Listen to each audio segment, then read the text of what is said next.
And welcome back once again. The Belk University of South Carolina is studying new ways to help young people quit smoking. Dr. Kevin Gray along with Casey Johnson are here to tell us about MUSC's Project Quit. Welcome. It's a very important project as well because we've still got so many people that are still smoking, and so many of our young folks are doing this as well, right?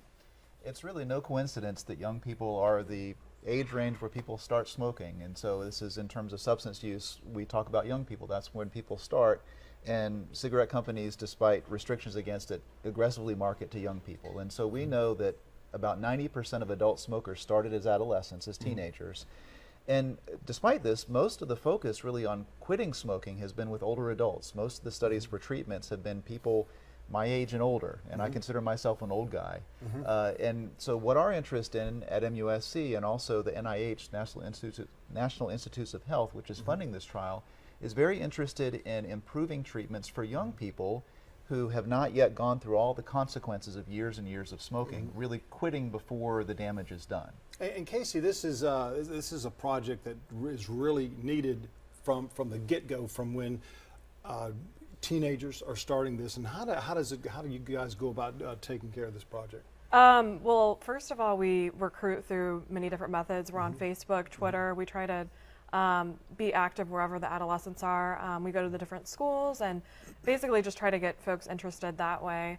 And they can call our number, and they're on Facebook we're on Facebook as well. We now have a website that they can access, and they can privately message us. Did I say a billboard at one time? Yes, we do have a billboard. We have commercials. Billboards on I-26 and commercials. Yeah. So how has the participation been with the program? Because this is all strictly volunteer, right?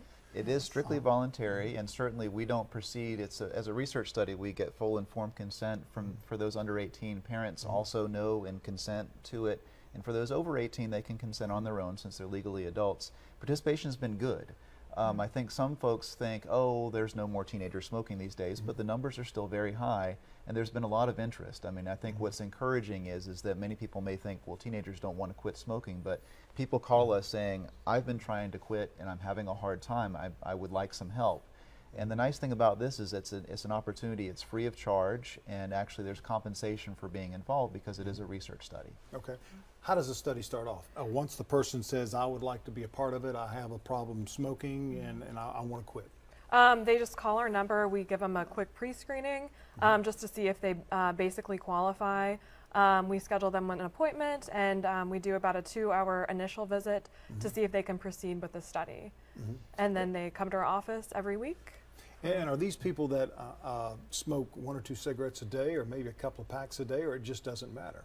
Well, it does matter. We're interested. So what we're studying with this is this is a 12-week active treatment, and we're seeing people weekly in the office for 12 weeks. Then we do some follow-up thereafter. But everybody gets smoking cessation counseling, which is the current sort of state-of-the-art of what to do with young people who want to quit. But what we're testing is actually a medication that's FDA approved in adults called varenicline. That's what my next question was going to be. And so this is actually what you call a placebo-controlled double-blind trial, and that participants will get a medication. It may be the real medicine or the placebo medicine. There's a coin flip chance either way. And it's a medication trial. Everybody gets quit smoking counseling, but we're interested, and NIH is interested in finding out in young people, is this medicine, which has been proven to be the most effective of all quit smoking medications in adults, is it effective in young people? And so people come in, and once they go through the screening process, if they meet the criteria, then we enroll and we start with smoking cessation counseling. We are cheerleaders, we are supporters, we are advocates. We want to help people quit smoking no matter whether they're on active treatment or placebo. If every single kid that came into our study quit smoking, I consider that the biggest success we could have. Wow. The secondary success, the contribution to science that young people can make, is we'll find out whether this medicine provides added benefit over smoking cessation counseling. We've had really good participation so far, and essentially we're very much want to scour the Lowcountry for people who are interested in quitting smoking. That could be parents who have kids who smoke, that could be kids who smoke. Maybe their parents don't know yet, but maybe they want to let mom and dad know and come in for an assessment. Thumbs up on the program, that's for sure. Thanks for joining us today, Dr. Absolutely. Casey. Thank you very much. All right, we've got more coming up right after the break, so stay with us.